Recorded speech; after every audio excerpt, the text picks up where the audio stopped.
My advice to anyone going to this mission would be to bring good rain boots, first of all, and an umbrella. The first year I didn't mind getting wet. I like to run in the rain and get wet, but after this first year you're kind of done, so you want to stay dry. My mission president had a very business-like structured mission, and so teaching was the big focus of how we teach and how the lessons were structured. My advice would be, for preparing, study everything that you want to before your mission, because in the mission you study for your investigators. They have problems, and so you go through the lessons thinking about them and looking for things for them. So a lot of things that, like, you don't really get, you get an hour of personal study every day, but you don't ever study for yourself.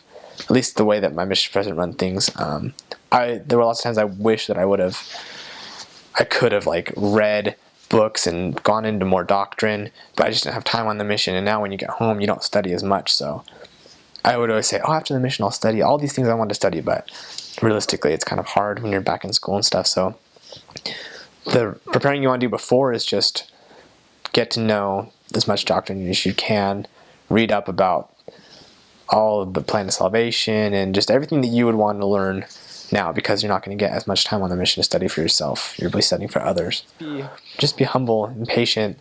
There's a lot of changes and a lot of things you learn, and the best way to go about it is just to try your best and accept what your president is teaching you and try and find the Lord's will in what you're doing, and just try and be obedient. And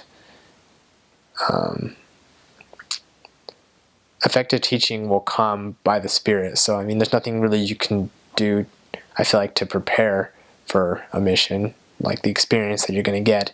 But other than just like living the gospel, trying to find spiritual experiences before you go out. So you're not trying to know, like, from day one, you're going to be explaining to people and you're going to be giving your testimony. So if you don't feel like you have very strong testimony, I would strongly advise trying to understand the atonement and look for ways to apply it in your life so you could have those experiences before you go out there. So you gotta have to have something to share, and if you got nothing to share, your teaching's not going to be as powerful. So that'd probably be my advice.